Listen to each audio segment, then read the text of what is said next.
Hello students. तो कैसे हैं आप लोग?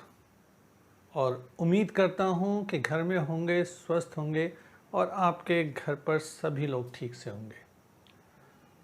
फिर भी मेरी तरफ से एक मैसेज, मेरी तरफ से क्या सभी लोगों का एक ही मैसेज, मास्क पहनो, हाथ सैनिटाइज करो, चेहरे के पास बार बार हाथ ना लाओ और ये जो छुट्टियां हुई हैं उनमें कहीं बाहर मत जाओ, घर पे रहो। और घर पे रहने के बाद सबसे इम्पोर्टेंट काम जो करना है, 8 बजे से 2 बजे तक यानी 8:30 टू अप्रॉक्स 1:40 आप लोगों की क्लास होंगी एज़ यूजुअल, जैसे स्कूल में होती थी। वीडियो आप देख रहे हैं, लगातार आ रहे हैं। तो आज का जो मेरा सेकेंड लेक्चर आप लोगों के सामने आ रहा है, मैंने पहले ही बताया था कि इस लेक्चर में मैं डिस्कस करने वाला हूँ numericals based on superposition of electric field, जिसमें पिछले लेक्चर में हम लोगों ने पढ़ा था कि इलेक्ट्रिक फील्ड पॉइंट चार्ज के द्वारा कितना होता है और उस इलेक्ट्रिक फील्ड को कैलकुलेट कैसे करते हैं। उसके बाद हमने पढ़ा नंबर ऑफ चार्जेस के द्वारा सेम पॉइंट पर इलेक्ट्रिक फील्ड निकालना। तो आज कुछ उसी तरह से हम चलते हैं और आपके सामने फर्स्ट प्रॉब्लम जो मैंने रखी है, ये फर्स्ट प्रॉब्लम बेसिकली एक दिख रही है पर ये 3 प्रॉब्लम है, एनसीईआरटी की है। प्रॉब्लम कहती है कि 2 पॉइंट चार्जेस 10⁻⁻8 एंड 10⁻⁻8, एक है Q1 और Q1 की वैल्यू कितनी है 10⁻⁻8 कूलम, और दूसरा है Q2 और Q2 की वैल्यू है -10⁻⁻8 coulomb, are placed 0.1 metre apart, यानी यहाँ से लेके यहाँ तक की दूरी है 0.1 मीटर।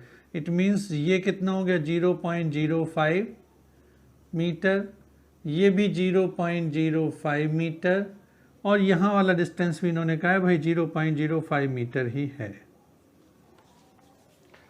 और ये कह रहे हैं कि calculate electric field at a point A, B and C. आपको A यानी दोनों के मिड पॉइंट पर निकालना है, B इस पॉइंट से यानी 10⁻⁻8 से 0.05 मीटर की दूरी पर निकालना है, और C पर निकालना है जिस C की वैल्यू आपको गिवन है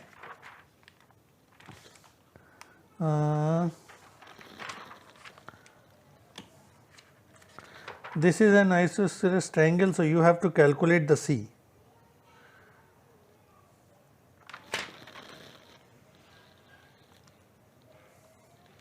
नो, C इज 0.1, सॉरी, ये भी आपको गिवन है, ये है 0.1 मीटर AC। तो बड़ा सिंपल सा क्वेश्चन हो गया। अब हम देखते हैं इसे करना कैसे है। इसके लिए थोड़ा सा माइंड लगाना पड़ेगा और मैं क्वेश्चन ऊपर से इरेज कर देता हूँ सो दैट कि आप लोग नोट कर सकें पूरा क्वेश्चन आंसर। पहले इसको जल्दी से नोट कर लीजिए, क्वेश्चन को एक स्क्रीनशॉट ले लीजिए, then we discuss the solution. जैसा कि मैंने कहा, this is not a single numerical, this is the 3 numericals, this is a combination of 3। तो सबसे पहला पॉइंट हम क्या लेंगे, इस डायग्राम के हिसाब से चलता हूं मैं। सबसे पहला पॉइंट हमारा है कि एक चार्ज ये रहा, ये चार्ज की वैल्यू कितनी है 10⁻⁻8 कूलम। दूसरा चार्ज मेरे पास है यहाँ पर -10⁻⁻8 कूलम, और इनके बिल्कुल बीच में इट मीन्स यहाँ से 0.05 मीटर और यहाँ से भी 0.05 मीटर, इस पॉइंट पर हमें इलेक्ट्रिक फील्ड निकालना है जिसको इन्होंने नाम दिया है A। क्वेश्चन समझ में आ गया होगा, चलिए करते हैं इसे। बहुत सिंपल क्वेश्चन है, बारी बारी से हम आगे चलते चलेंगे। देखिए फर्स्ट पार्ट के लिए यानी eight point A,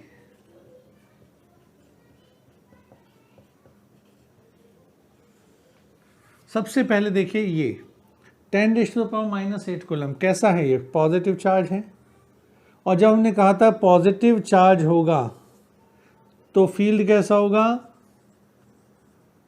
radially outward. यानी बाहर की तरफ। तो बाहर की तरफ इस साइड से हमने चला, रेडियली आउटवर्ड, यानी first one is this one. इसको मैंने नाम दिया E1। ये वाला चार्ज कैसा है? नेगेटिव है, और नेगेटिव क्यू के लिए हमने कहा था रेडियली इनवर्ड। इनवर्ड यानी अपनी तरफ खींचेगा, तो E2 की डायरेक्शन भी इधर ही होगी। नेट कितना हो जाएगा? दोनों डायरेक्शन अगर सेम है तो नेट कितना होगा? दोनों का सम। So at point A E1, electric field E1, that is due to 10⁻⁻8 coulomb. इसके कारण जो E1 है वो किधर की तरफ है? टुवर्ड्स -10⁻⁸ कूलम, इस तरफ की डायरेक्शन है इसकी। तो हम देखते हैं E1 की वैल्यू क्या आ रही है। तो E1 की वैल्यू है Q/4πε0 1/4πε0 r स्क्वायर, यानी इस डिस्टेंस का स्क्वायर, 0.05 का होल स्क्वायर इंटू चार्ज 10⁻⁸। जरा सॉल्व करते हैं। 9 × 10⁻⁹, अभी नहीं सॉल्व करते, देख लेते हैं। चलिए, इक्वेशन 1। अब देखिए E2 की वैल्यू भी सेम है, सिर्फ साइन का डिफरेंस है। तो E2 is 10⁻⁸ 4πε0 0.05 whole square, and both fields are in the same direction. दोनों की डायरेक्शन एक ही तरफ है, because both have same direction, then अगर दोनों की डायरेक्शन सेम है तो E कितना हो गया? E1 plus E2, that is equals to twice into, किसी का भी डबल कर दीजिए, 4πε0 0.05 whole square. I write it as 9 × 10⁻⁹ into 2 × 10⁻⁸ divided by 0.05 into 10⁻⁻2 का, सॉरी 5 × 10⁻⁻2 स्क्वायर। इसे सॉल्व कर दीजिए। 18 × 10, ये 10⁻⁹ है बेटा, ये -8 है, पावर बचेगी 10, 9 2 जा 18, यहाँ 5 का स्क्वायर करोगे तो 25 × 10⁻⁻4। ये जो -4 है ऊपर जाके क्या हो जाएगा? 10⁻+4 ऐड हो जाएगा। तो आंसर आएगा इसका, यहाँ पर लिखते हैं कि E आ गया आपका 18/25 into 10⁻⁵, that is 0.0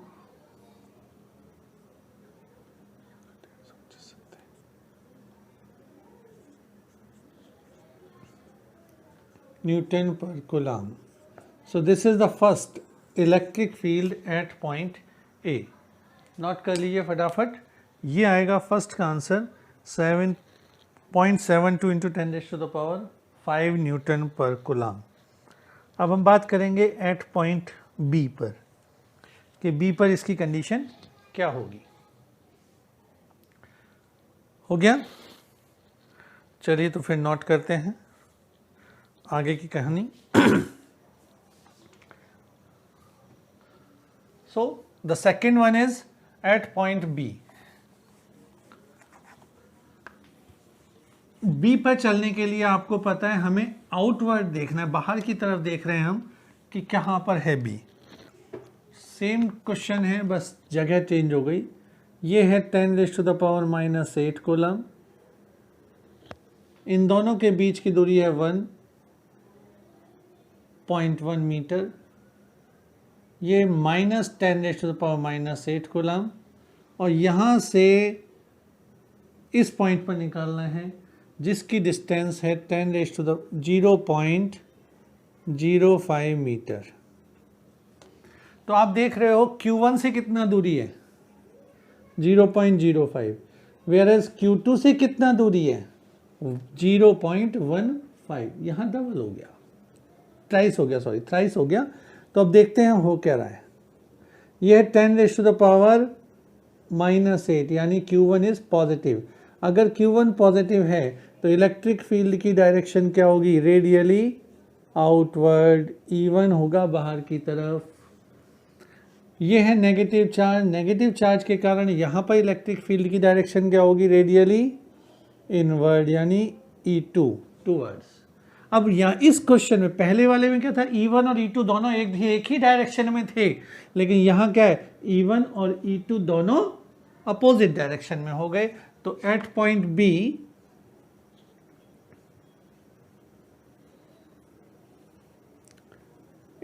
B net electric field कितना हो जाएगा बेटा, E1 माइनस E2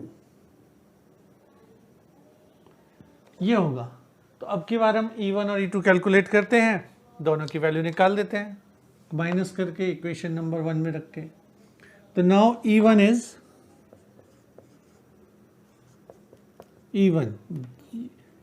हो जाएगा 1/4πε0। चार्ज हो गया 10⁻⁻8, डिस्टेंस हो गया 0.05 का स्क्वायर। सिमिलरली E2 कितना हो गया, E2 होगा 1/4πε0 10⁻⁻8। यहाँ से यहाँ तक की डिस्टेंस कितनी है 0.15 स्क्वायर। अब इन दोनों को हमें माइनस करना है। तो now substituting the values of E1 and E2 in equation 1। जब हम इक्वेशन 1 में दोनों की वैल्यूज को रखेंगे क्या आएगा, ध्यान से देखो, E that is equals to E1 कितना है, ये कॉमन ले लीजिए 1/4π दोनों में से आ जाएगा 4πε0। साथ में ऊपर वाला टर्म भी कॉमन आएगा 10⁻⁻8। बचा क्या 1/0.05 का होल स्क्वायर माइनस 1/0.15 का होल स्क्वायर। बेटा अगर हम इसे सेंटीमीटर मीटर को 10⁻⁻ में रखना चाहेंगे तो ये हो जाएगा 9 × 10⁻⁹ इंटू 10⁻⁻8 1/25 × 10⁻⁻4 माइनस 225 × 10⁻⁻4। कुछ कॉमन आ सकता है भाई, आ सकता है, ध्यान से देखो 25 भी आ सकता है, 10⁻⁻4 भी आ सकता है ना। तो इसे सॉल्व करते हैं। देखो यहाँ पर मैं ले लेता हूँ, पूरी लाइन मिल जाएगी हमें। So electric field E this is equals to 9 × 10, ये देखिए -8, तो इसे मैं डायरेक्ट लिख देता हूँ 90 डिवाइडेड बाय 25 × 10⁻⁻4 1 - 1/9। इसे सॉल्व कीजिए, क्या आएगा 8/9। So this comes out to be, now I take in here. अब जब हम देखेंगे तो क्या आएगा, E की वैल्यू आ रही है 90/25 × 10⁻⁻4 इंटू 8/9। 9 से गया 10 टाइम्स, 5 2 जा 5, 16/5 × 10⁻4 या फिर 3.2 × 10⁻4 Newton per coulomb. So note down this again, बहुत सिंपल न्यूमेरिकल है, कोई खास टफ नहीं, और सुपर पोजिशन का यूज़ हो रहा है, बेसिकली वेक्टर यूज़ हो रहे हैं कि कैसे हम यहाँ पर कैलकुलेट करें। और वेक्टर्स में क्या होता है, सिंपल कॉन्सेप्ट चलता है, अगर अपोजिट हैं तो नेगेटिव कर दिया, सेम डायरेक्शन में तो ऐड कर दिया। तीसरा क्वेश्चन जो आ रहा है यानी कि इसी का सी पॉइंट आ रहा है, वो वेक्टर में पैरेललोग्राम लॉ जो हमने पढ़ा था उसके ऊपर बेस्ड हो जाएगा। तो अब बात करते हैं at point C. At point सी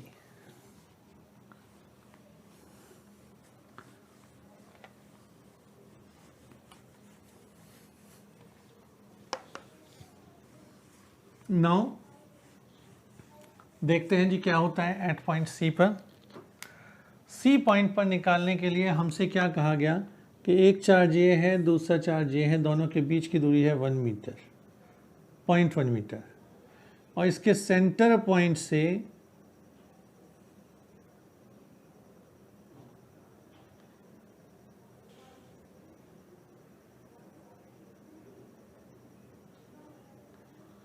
अब निकालनी यहाँ पर ये 10⁻⁸ कूलम, ये भी -10⁻⁸ coulomb, and find out electric field at a distance at this point C, whereas this is 0.1 metre, 0.1 metre. ये एक इक्विलेटरल ट्राइंगल है भाई, पहले बताना उसमें गलत था, यहाँ सही है। तो देखिए -8 ये कैसा है, Q प्लस का, Q1 अगर पॉजिटिव है तो इलेक्ट्रिक फील्ड की डायरेक्शन कैसी होगी, रेडियली आउटवर्ड यानी E1। ये नेगेटिव है, इसके लिए इलेक्ट्रिक फील्ड की डायरेक्शन होगी E2 अंदर की तरफ। और ये कैसा ट्रायंगल है हमने बात की, तो ये ट्रायंगल है इक्विलेटरल। इक्विलेटरल ट्रायंगल में ये एंगल कितना होगा, 60 होगा, ये भी 60 डिग्री होगा, and this one is also 60 degree. जब सारे 60 हो गए तो ये कितना हो गया, angle between E1 and E2 बताइए, एंगल हो गया 120 डिग्री। तो सबसे पहले E1 E2 की वैल्यू निकालो। अगर E1 और E2 की वैल्यू सेम आती है तो मैंने आपको याद करा रखा है क्या, अगर 60 है तो √3e, 90 है तो √2a, 120 है तो सेम e, 180 है तो 0। बस सिंपल, देखते हैं क्या आता है। तो यहाँ आप देख रहे हो चार्ज की वैल्यू सेम है, डिस्टेंस की सेम है, तो E1 E2 भी बराबर होंगे। तो at point C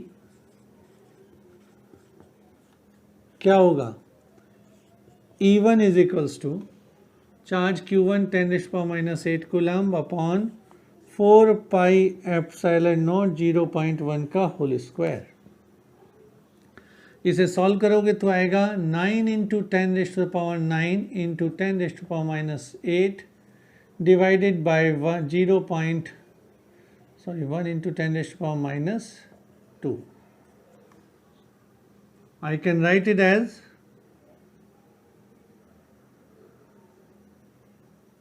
0.9 Newton per coulomb.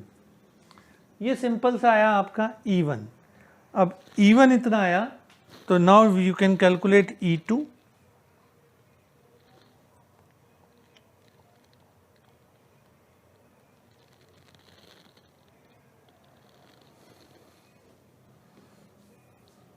ठीक है, कैलकुलेशन कहीं गड़बड़ तो ना हो तो बता देना भाई। E2 that is equals to 10⁻⁸ 4πε0 0.1 whole square. 0.1 को आप क्या लिख सकते हैं, 1 × 10⁻⁻1 -1 का स्क्वायर कर दिया 2। सॉरी, ये जो ऊपर जाएगा तो 11 बनना था भाई, 11, ये this comes out to be 3। सो 9 × 10⁻³ न्यूटन पर कूलम। सिमिलरली ये कितना आ गया, 9 × 10⁻³ newton per coulomb. And angle between E1 and E2 कितना है, कितना है 120 डिग्री। और अगर 120 डिग्री है, दोनों सेम है, तो हमारा रिजल्टेंट भी सेम आएगा, लेकिन वैसे लिख नहीं सकते, तो हम क्या कहेंगे, नाउ रिजल्टेंट इज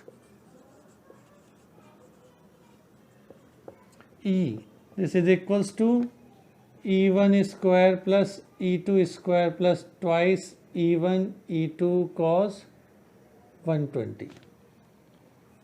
अब देखिए E1 और E2 दोनों बराबर हैं, तो मैंने इनकी जगह क्या लिख दिया,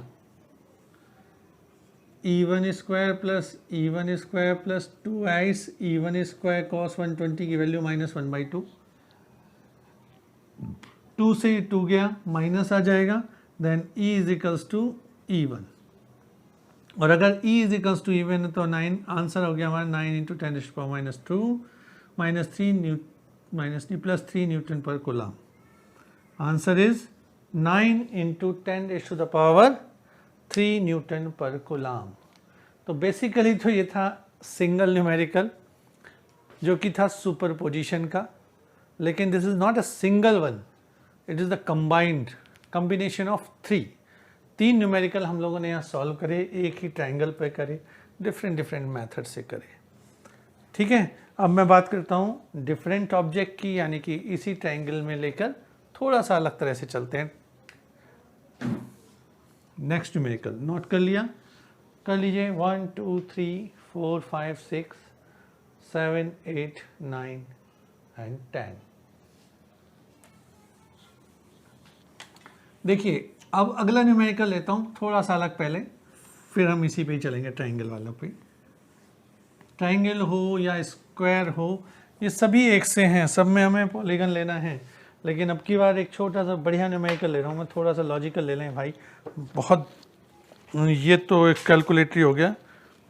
क्वेश्चन है, ए particle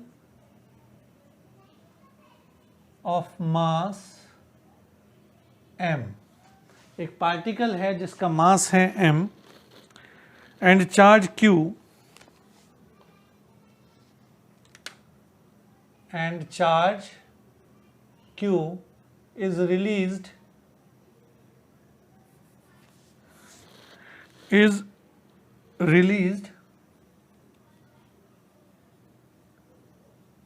from rest in a uniform electric field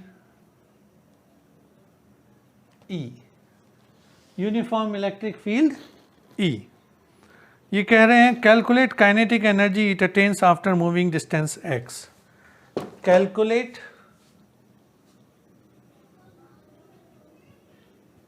kinetic energy after moving A distance x। देखो भाई क्वेश्चन बड़ा प्यारा है, इसको मैं 2 मेथड से करूंगा। पहला मेथड जो आपका ट्रेडिशनल मेथड है जिसे आप लोग सोचते हैं, दूसरा मेथड जिसमें कहीं ना कहीं छोटी सी ट्रिक लग जाए और क्वेश्चन बहुत छोटा हो जाए। तो पहले देखते हैं ट्रेडिशनल में होता क्या है, तो इससे हमें पता तो चले भाई हम कर क्या रहे हैं। तो देखो हमें निकालना है क्या, काइनेटिक एनर्जी, और काइनेटिक एनर्जी का फॉर्मूला हमारे पास होता है जो हम ट्रेडिशनली सोचते हैं, 12 mv²। यानी अगर हम सोच के चले तो काइनेटिक एनर्जी निकालनी है, काइनेटिक एनर्जी निकालनी है तो क्या करना पड़ेगा, v² निकालना पड़ेगा। और अगर मुझे v² बेटा कैलकुलेट करना है तो होगा क्या, मास गिवन है, v निकालना है, यानी फाइनल वेलोसिटी, इनिशियली वेलोसिटी कितनी है, रेस्ट है, एक्सेलरेशन चाहिए, v निकल जाएगा। निकलेगा कि नहीं निकलेगा, निकलेगा। तो सबसे पहले स्टार्ट करते हैं एक्सेलरेशन से। नाउ सॉल्यूशन पे आते हैं, बात करते हैं सॉल्यूशन की। Now the force on A charge in electric field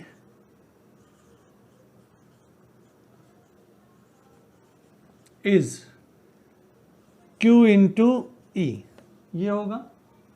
और ये QE किसके बराबर होगा, m इंटू ए के मास इंटू एक्सेलरेशन।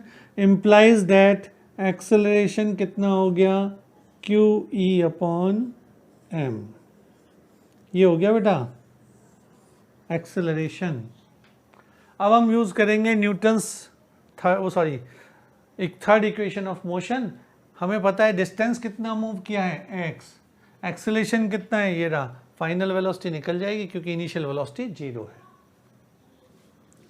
तो सेकंड पार्ट इसमें करते हैं by using third equation of motion. Third equation of motion कहती है v square minus u square equals to 2as। यहाँ पर हमें गिवन है v निकालना है, तो v स्क्वायर माइनस u 0 है 2ax। तो v स्क्वायर वेलोसिटी आ गई और वेलोसिटी कितनी आई ट्वाइस ax। चलिए आधा काम हो गया भाई। अब क्या निकालना है हमें, काइनेटिक एनर्जी। तो काइनेटिक एनर्जी इज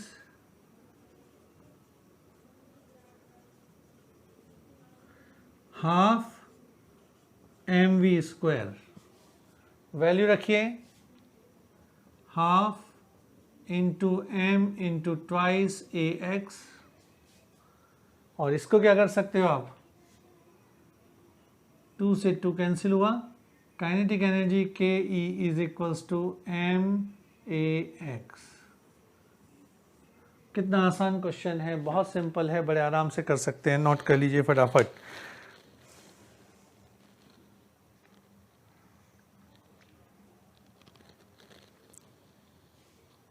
ठीक है, हो गया। अब देखिए ये तो था हमारा ट्रेडिशनल मेथड जिसके लिए मैंने कहा कि आपको इस पे चलना पड़ेगा। अब मैं एक लेता हूँ बहुत छोटा सा मेथड जो कि हम लोगों ने पढ़ा है, लेकिन वो ये ना जब ट्रेडिशनल मेथड पता होते तो थोड़े ट्रिक्स हम लोग यही यूज़ करते। और जब हम 11th क्लास में थे तो मैंने कहा था work energy theorem is a very important theorem to solve the numericals. Numericals को सॉल्व करने के लिए वो थ्योरम जो है ना बहुत इंपॉर्टेंट है, उससे बहुत छोटे में हो जाते हैं। कैसे होंगे देखिए, अभी 1 मिनट लगेगा। प्रॉब्लम सेम है, सिर्फ चीज अलग। कैसे होगी देखिए, फोर्स ऑन ए चार्ज कितना हो गया, force on A charge in electric field. अभी अभी आप कह रहे थे सब लोग क्या हो गया, Q इंटू ई। और भाई डिस्प्लेसमेंट कितना किया, डिस्प्लेसमेंट वो क्या है x। ये दोनों चीजें तो हैं, पता है, यहीं से पता चल रही हैं। तो अब क्या चीज देखनी है, बाय वर्क एनर्जी थ्योरम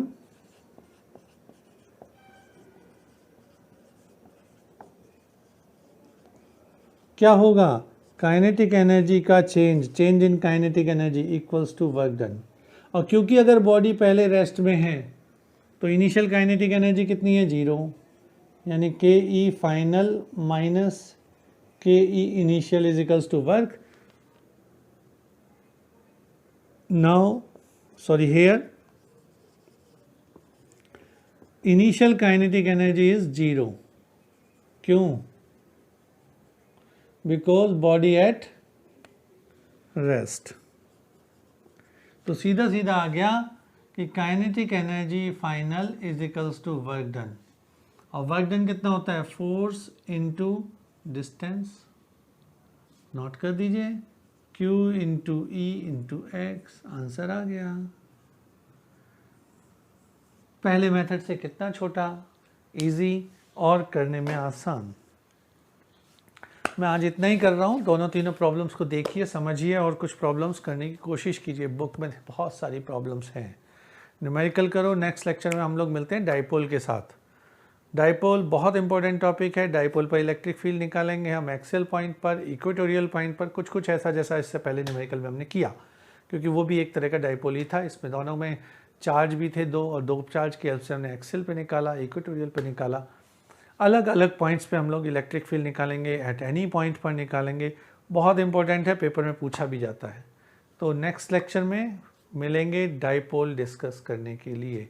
बने रहो, मिलते रहो, ज़्यादा से ज़्यादा देखो।